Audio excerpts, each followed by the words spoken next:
हम सबका सौभाग्य विश्व की सबसे बड़ी पार्टी के स्थापना दिवस के अवसर पर आज हम सब एकत्र आए हैं। मेरे माध्यम से भोपाल सहित पूरे प्रदेश में आप हमारी बात सुन रहे होंगे। इस आनंद में आप हमारे सहभागी हैं। अभी हमारे यशस्वी सुरंगर अध्यक्ष श्रीमान विष्णुदत्त शर्मा जी ने विस्तार से हमारी सारी बात कही है। आज इस अवसर पर हमारे बीच यहाँ मौजूद हमारे अपने संगठन के लोकसभा के प्रभारी माननीय डॉक्टर महेंद्र सिंह जी, जो विशेष तौर पर उत्तर प्रदेश के पूर्व मंत्री भी हैं और बहुत वरिष्ठ नेता है, हम सबका मार्गदर्शन करने के लिए इस अवसर पर ही मौजूद हमारे क्षेत्रीय संगठन मंत्री श्रीमान अजय जामवाल जी हमारे साथ मौजूद हैं। हमारे अपने राज्यसभा के सांसद बाल योगी श्रीमान उमेश योगी महाराज साहब, वो भी हमारे साथ मौजूद है, जो राज्यसभा के सदस्य हैं।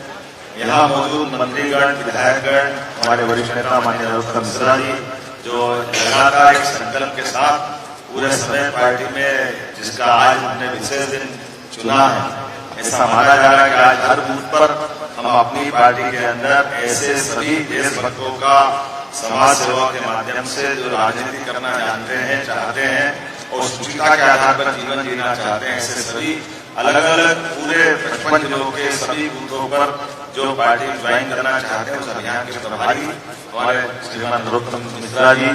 और मैं आज के अवसर पर आप सबको बधाई देना चाहूंगा।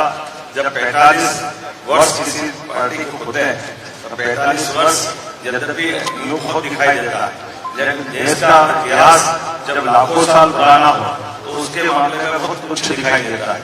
हम अगर तुलना करें लगभग सेकंड वर्ल्ड वॉर के बाद तो दुनिया के देशों की तुलना में भारत की तुलना अगर हम करें तो भारत की तुलना उदाहरण के लिए 1947 में जो 1 रुपया हमारा था तब डॉलर भी 1 रुपये के बराबर था।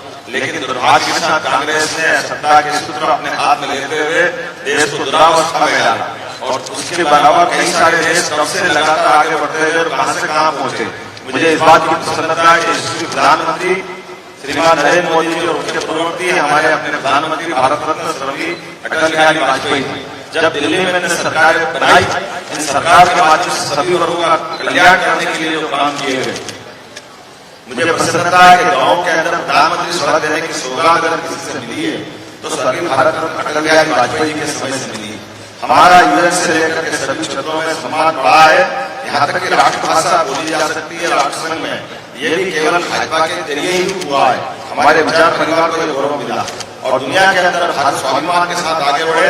आज माननीय यशस्वी प्रधानमंत्री के नेतृत्व में दुनिया के सामने दुनिया के कौन से देश है जिनकी आपस में प्रतिभा होगी लेकिन सबके बीच में आशा की एक किरण दिखाई देती है, वो किरण हमारे यशस्वी प्रधानमंत्री श्रीमान नरेंद्र मोदी के नेतृत्व में दिखाई देती है। कदम कदम पर एक नहीं कई उदाहरण हमारे सामने आए हैं। रूस यूक्रेन युद्ध में 20,000 से ज्यादा विद्यार्थियों को बचा करके लाना, ये कोई कम बड़ी बात नहीं। ये बातें हमको नीचे तक पहुंचाना पड़ेगी। जब सरकार के तीसरी बार का जब हम जनादेश मांग रहे हैं तो हमारे अपने सरकार के द्वारा किए गए कार्यों को, प्रत्येक कार्य को कतर के अंदर हमारे 8 सैनिकों का एक तरह से मृत्युदंड पा लेना और मृत्युदंड से बचा करके उनको वापस अपने स्वदेश घर लाना, ये असंभव काम। ये उसी प्रकार का काम है जैसे पुराने कार्यकाल में सर्जिकल स्ट्राइक, एयर स्ट्राइक करके प्रधानमंत्री ने देश के सामने देश की सुरक्षा को लेकर के देश की सेना के मनोबल को बढ़ाते हुए भारत की शक्ति का परिचय दुनिया से कराया। मुझे इस बात की प्रसन्नता है यशस्वी भारत जिस प्रकार से यशस्वी प्रधानमंत्री के नेतृत्व में भारत की नीतियां अब दुनिया के सामने आ रही।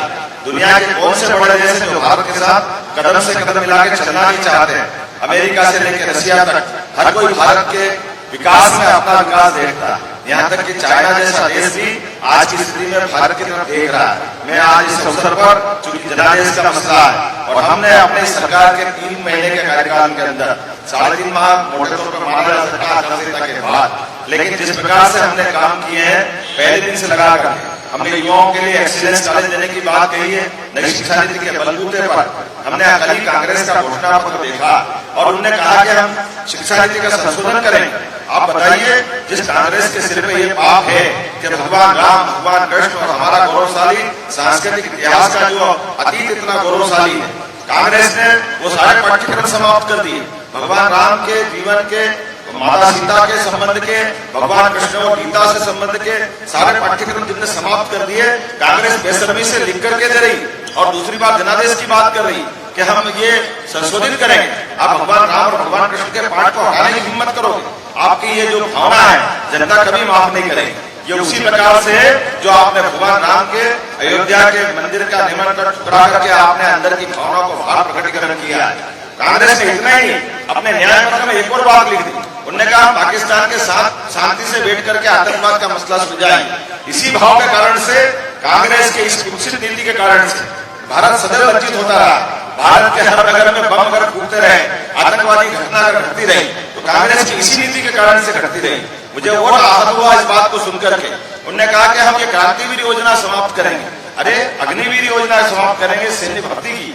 देश की आबादी 142 करोड़ की और हमारी अपनी सैन्य क्षमता चाहे जल सेना हो, थल सेना हो या वायु सेना हो, तीनों की क्षमता मिलाकर केवल 13.5 लाख की। ऐसे में हमारी सेना को ताजा दम रखने के लिए इनकी आयु सीमाओं का आधार पर और पूरे देश में एक तरह से हमारी सैनिक शिक्षा का भी धीरे धीरे प्रकटीकरण कैसे जाए, नीचे देश में ये लाभ कैसे उठाए, इतनी पवित्र योजना को भी लेकर के इनके मन में भाव है कि हम इसको खत्म करेंगे। आप जनता इसको जवाब देगी। मुझे इस बात की प्रसन्नता है, यशस्वी प्रधानमंत्री के नेतृत्व में लगातार एक के बाद एक युवाओं के लिए लगातार हमने अच्छे कदम उठाए। जैसे डीजी लॉकर से लगा करके हमारे सारे कॉलेज के बच्चे अपने कोई भी दस्तावेज को लेकर के बाहर घूमने की जरूरत नहीं, डीजी लॉकर के माध्यम से उनके दस्तावेजों का भी सुरक्षित करने का प्रयास किया है। किसानों को लेकर के हमने काम किया है। नदी जोड़ो अभियान, खास करके बुंदेलखंड के क्षेत्र में जैन बेतवा नदी का बहुत पुराना नदी जोड़ो अभियान माननीय प्रधानमंत्री अटल बिहारी वाजपेयी जी के समय से सपना था, जिसको माननीय यशस्वी प्रधानमंत्री के नेतृत्व में हम पूरा कर रहे हैं। ये बहुत बड़ा अभियान है, जिसके माध्यम से खजुराहो सहित पूरे क्षेत्र में पूरा जल राशि का उत्तर प्रदेश मध्य प्रदेश दोनों के बुंदेलखंड के लोग इसका लाभ लेंगे। इसी प्रकार से पश्चिमी मध्य प्रदेश में राजस्थान के साथ जुड़ करके हमने काली सिंध, पार्वती और चंबल योजना, ये योजना के माध्यम से 35,000 करोड़ के हमारे यहाँ काम होंगे और 35,000 करोड़ के काम राजस्थान सरकार करेगी, जिसके माध्यम से हमारा पूरा मालवा और चंबल का बेल्ट, जिसमें गुना, शिवपुरी, ग्वालियर से लगा करके पिंड से आगे हटते हुए हम सीधे मालवा तक चले जाएंगे। यहाँ तक कि इंदौर और उज्जैन की पेयजल की और सिंचाई की क्षमता में भी वृद्धि होगी। ये पहले हो सकता था, लेकिन कांग्रेस की इच्छा शक्ति नहीं। कांग्रेस कभी किसानों का भला करने की बात नहीं करती।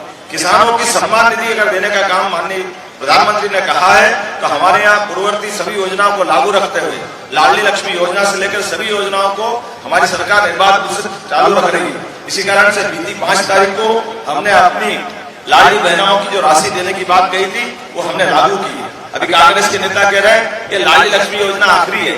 तुम कहते रहिए, सरकार बार बार बनती रहेगी और हम जनता के कल्याण के काम इसी प्रकार से करते रहेंगे। एक नहीं, दो नहीं, ऐसे लगातार कई कामों के उदाहरण आपके सबके सामने है। सुप्रीम कोर्ट का निर्णय है, खुले में मांस मदिरा कैसे बिक सकती, उसका बंधन होना ही चाहिए। ये क्यों नहीं बंधन कर सकते? हमने उस पर निर्णय किया कि नहीं, ये नहीं चलेगा।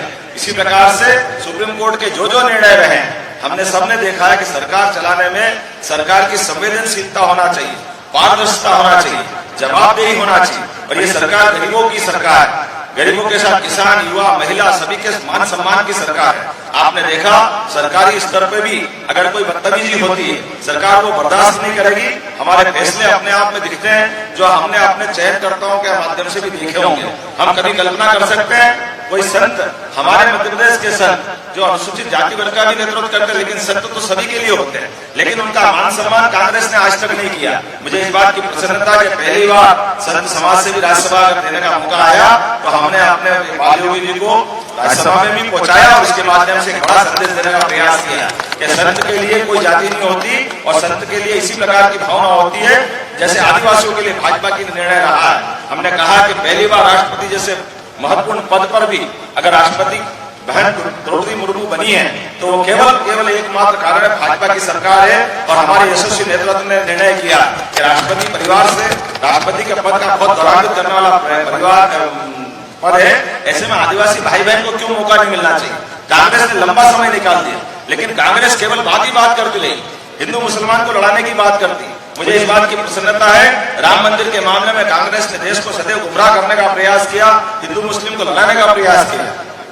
उसके उलट हमारे अपने देश के अंदर पहली बार अयोध्या के अंदर सुप्रीम कोर्ट के निर्णय के आधार पर माननीय प्रधानमंत्री के नेतृत्व में भगवान राम के मंदिर का शिलान्यास भी हुआ और भगवान राम के मंदिर का प्राण प्रतिष्ठा के बाद लोकार्पण भी हुआ और पूरे देश ने एकजुट होकर के भारत की ये एकता की भावना का प्रकटीकरण किया।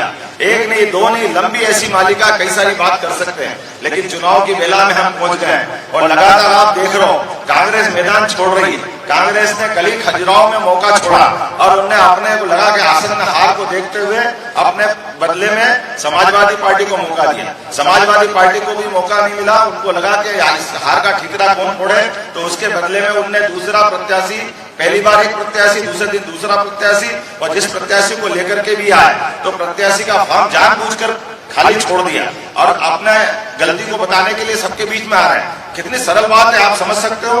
कोई भी पार्टी प्रत्याशी डिक्लेयर करती है तो उसका डमी प्रत्याशी नहीं देगी क्या? उसका डमी तो आना ही चाहिए। कोई एक फॉर्म का सेट भरेगा, दूसरा फॉर्म क्यों सेट नहीं भर रहा? हस्ताक्षर करने के लिए जिलाधिकारी कह रहे हैं कि आप दूसरे फॉर्म पे, पहले फॉर्म पे आपके हस्ताक्षर नहीं है, आप जमा करिए। अब हस्ताक्षर तो आप ही को करना होगा और हस्ताक्षर करेंगे। लेकिन ये बात उसी प्रकार से दिखाती है जिस प्रकार से यशस्वी मोदी जी के नेतृत्व में पूरे देश की हवा चल रही है। पूरा देश मोदीमय हुआ है, पूरा मध्य प्रदेश मोदीमय हुआ है और हमने सबने देखा है क्या कमलनाथ जी और क्या दिग्विजय सिंह जी, सबकी सिट्टी पिट्टी गुम है।